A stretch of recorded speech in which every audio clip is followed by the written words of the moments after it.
The Warped Tour was one of the leading annual music festivals in the concert business and a voice of a generation in the worlds of punk, rock, hard rock, and metal.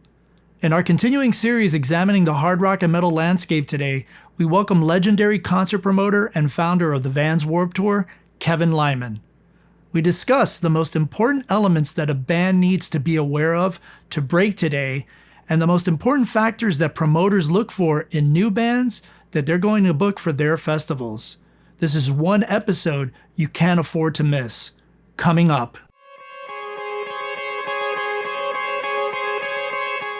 This episode of the MUBUTV Insider video series is brought to you by the Music Business Registry. The Music Business Registry is the leading music industry publisher of the most up-to-date contact information for major and independent record label A&R, music publishers, artist managers, music attorneys, music supervisors, and much, much more. The Music Business Registry is the trusted industry standard and source serving the music business community for over 30 years with the most accurate and up-to-date contact information available. Their titles include the A&R Registry, the Film and Television Music Guide, the Music Publisher Registry, and the Music Attorney Registry. All of their publications are available in PDF, CSV, or online subscription. Visit musicregistry.com and use coupon code MUBUTV10 at checkout. That's musicregistry.com. Coupon code MUBUTV10. When you're ready to put your music to work, musicregistry.com. Hi, so we're back at the Global Rock Music Summit, and I am here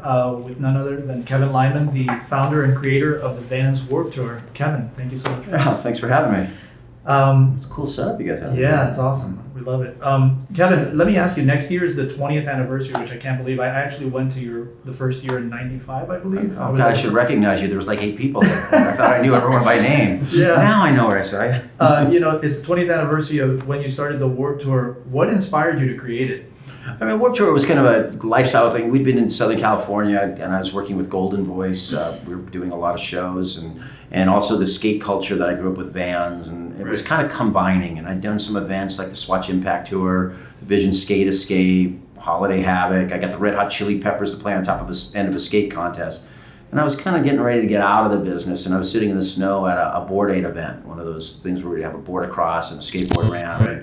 And I'd gotten Perry Farrell to sing a mountain song when he was with Warner for 5 hours, and we just had this moment. I was sitting there with some friends. I go, this whole lifestyle and culture that we grew up with is starting to grow. Why we should be the ones that take it out for people to see first before we're working for someone else doing it. Right. And it was really much going to be my exit from the music business.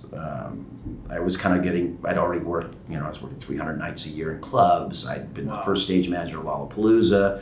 I kind of thought it was maybe time to get a real job. Everyone always says, still to this day, like, well, you're going to get a real job? And I just thought maybe one time, and kind of went out on a limb, and there was no van support at that point. And we got a skateboard ramp. I called some friends, Sublime, No Doubt, a few bands that I knew from the clubs, and said, let's go do something. Right. And I think that all that work I had done for so many years allowed, they thought, okay, let's give it a chance. And that gave me the second chance because it was a failure the first year. Right. And, but people saw that, the value. That they saw that there's something different here. Right. A lot of people thought, it was, what's he trying to do, beat Lollapalooza or do this thing? And I was trying to do something totally different. I think people saw the seeds of that first year. And then that second year when, Pennywise and NoFX kind of came on board, kind of brought that credibility because I wasn't an artist. I wasn't Perry Farrell or, Blues Traveler, John Popper starting a festival or Sarah McLachlan. It was this guy that loaded everyone's vans and threw people off stage all night that was doing it. So it kind of, it seeded and Vans got involved. Yeah. Was it originally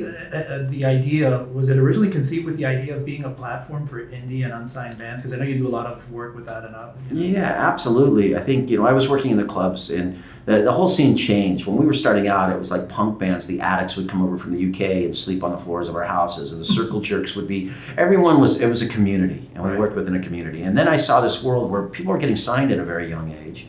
They were also getting agents and managers. So they would show up at the club and draw 8 people. Right. And have some road manager says, my guarantee is $500.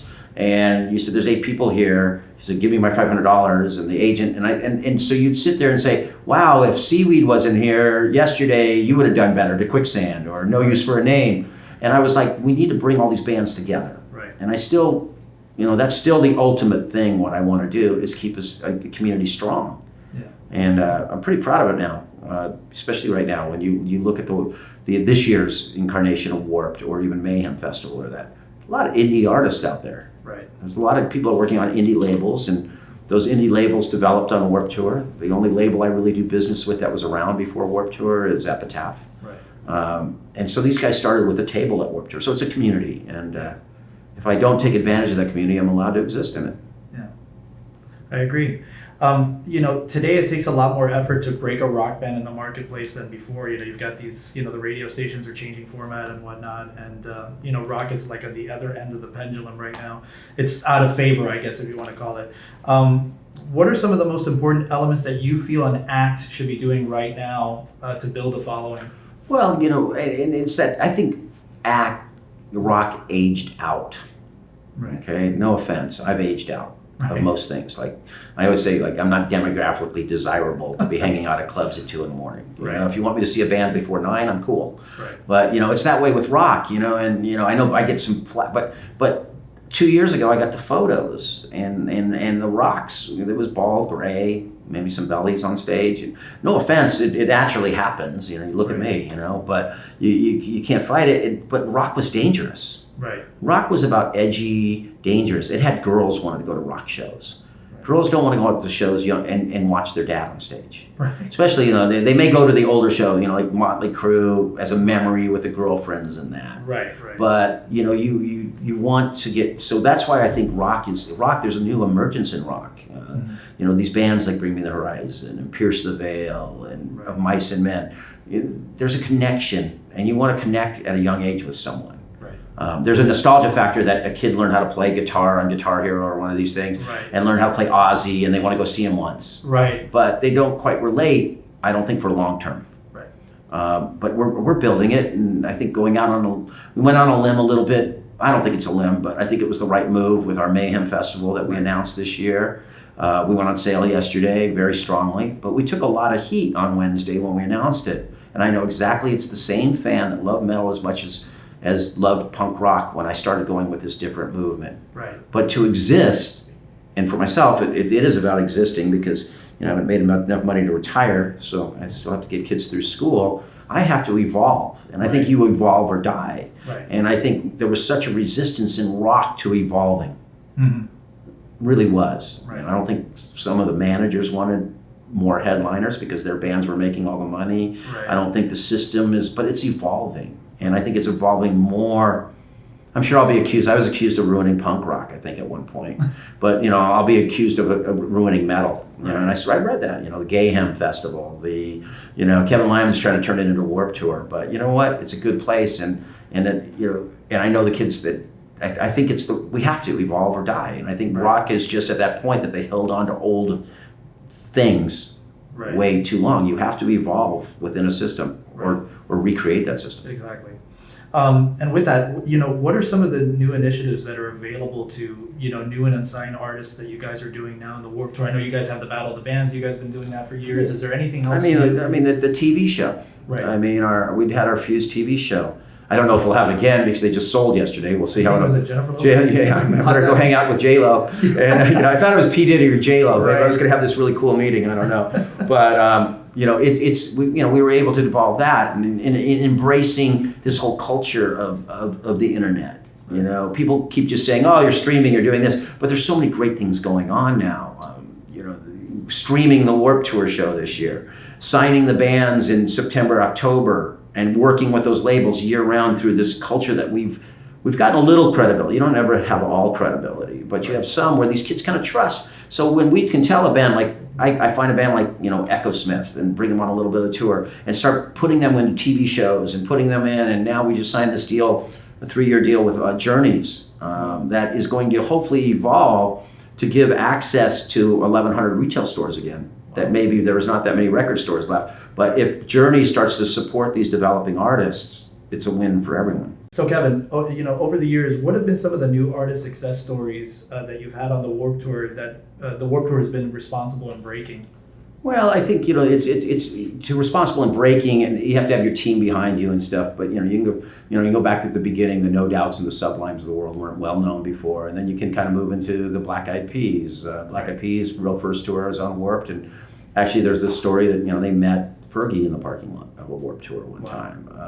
You can keep going on. Deftones, I don't know, My Chemical Romance, Fall Out Boy, Paramore, Kid Rock, Limp Bizkit, Eminem. It just kind of keeps going, I guess. Hopefully, Katy Perry. Right. She had never been on a tour before. That was her first tour. Right. So hopefully now I'm looking to the future, and some of these acts that I'm starting to see, but we're really nurturing them. Some of them it takes 2-3 years to keep bringing them back. A Day to Remember, is a band that came back multiple years.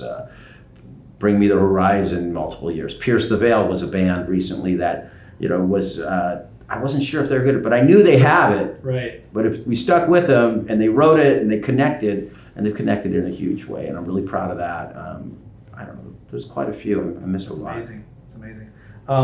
For someone, for a band or artist who's never been on a festival tour before, what advice would you give them doing the Warped Tour for the first time? Well, you're going to be under a microscope with me. I'm going to book you on the Warped Tour, but I'm going to see if you're going to work as hard as I do. Right. My personal, I'm not hanging out with my bros anymore. I used to have more of that emotion. Now I'm actually curating a festival for these kids and trying to develop new headliners. Trying to develop new headliners for music in general, trying to develop new headliners for my festival. So those days of coming out and sitting and playing on your latest game station that we were able to give you as a sponsor and sitting on the bus all day is done. Right.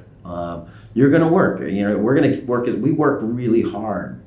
Despite the rumors, I don't drive away with a Brinks truck every night from Warped Tour. If you measure the ticket price and the show we put out there, we work really hard. We make a living. I make a better living than I ever thought from being a punk kid in LA. But it's. I want you to work. This is a chance. Yeah. And that's what I kind of keep trying to recreate, and I think it's working. I think right now we're stronger than ever. Yeah, that's awesome. And finally, you've taken on a lot of baby bands over the years on the Warped Tour, and I'm curious, what is the criteria that you use in terms of saying yes versus no? Because I know you probably get hit up by every manager on the face of the planet, every band on the face of the world. How do you? You kind of have to curate. I know there's 6. If I get 16 or 17 of the top 35 bands the kids want, and trust, they let me know immediately at the end of the summer. I can put out who you want to see, and I get 500,000 responses, in a week. Right. Which usually matches up to me seeing the shirts that are out in the crowd that aren't there. And then I get to curate a festival, which is really awesome because there's going to be another 60 bands a day. And what really makes me proud now is when I read and programs and things, community programs on festivals, and they say the Warped Tour, the most eclectic festival on the road, or in general, most eclectic festival of the summer. The LA Festival guy said that, and I was like, that made me proud. Yeah. Because if you look at 1995, it was a very eclectic festival. Fishbone, all these. Very eclectic, and that's what I've always liked. And now it's really fun because every kid's living on shuffle in so many genres of music that this platform is so wide open that I think now I could bring someone like Bad Rabbits that even 3-4 years ago was kind of that oddball. Right. But now I can announce them. The kids swarm to them, and by announcing 5 bands a week, that's really thought out. I think most people look at a festival, they look at the first 5-10 bands, and then they know they're going or not, and they make their judgments. But we're back it in where these kids are all waiting every week. They click on, they listen to those 5 bands, and you watch their social media numbers naturally grow, double and triple in a week, because we've announced them on Warped Tour, and then the kids are talking about them, and by the time they come out on the show now, it's like they kind of are known. Right. And there's a groundswell, and if they're good, they need to be good live. And that's gotten trickier for me because I'm not working 320 shows a year like I used to, where I used to see every band play every night. Right. And I'm not going out as much as I used to. Right. But I'm making a point to go to some of these festivals and see things. And I really want to check in to make sure they can pull it off live. Yeah. And I trust my managers and labels and mostly that they are going to give me bands that can pull it off. Because if you can't pull it off live on Warped Tour, you're done. Yeah, with the audience too. With the audience, you're done. Right. Bands are going to not only you're amongst your peers, right, but you're amongst your fans let you know real quick. Yeah. And there was a while back where I actually brought a band, and I feel bad because they're great kids. They were great. And the Millionaires was this band, and I brought them on the Warped Tour, and they just weren't ready. And I had to get pissed at the manager because I'm like, I trusted you, and you gave me someone that I put out here on your word because I had some success with them, right. With other artists in the roster, and this band just destroyed their career. Wow. I don't think they never recovered from it. Being just out on Warped Tour is a bad live act. So it's absolutely crucial for a live band. Absolutely. To bring it. Yeah, or if not, they were so bad they brought the air of people went out of their way to see how bad they were. Wow. Versus, I'm just going to go get a hot dog. Right. That's the other thing you could do. Wow. Some really great pearls of wisdom coming from Kevin, one of the most important music festival creators of the last 20 years. So insiders, question of the day. What were some of the most salient points that stood out to you in our conversation with Kevin? Was it what he felt bands should be doing to build a following? Or was it the criteria he used in selecting bands to book for the festival? Or maybe it was something else that connected with you. We'd love to hear from you in the comments below. Thanks so much for watching this video. Make sure to subscribe to MUBUTV for more information on how to educate, empower, and engage your music career. You can also check out a summary of this episode and everything we talked about in the description below as well. And if you enjoyed this video, we'd really love it if you hit the like button and let us know what other kinds of videos and types of content you would want to see on our channel. Hit us up in the comments below, and we'll see you in the next video.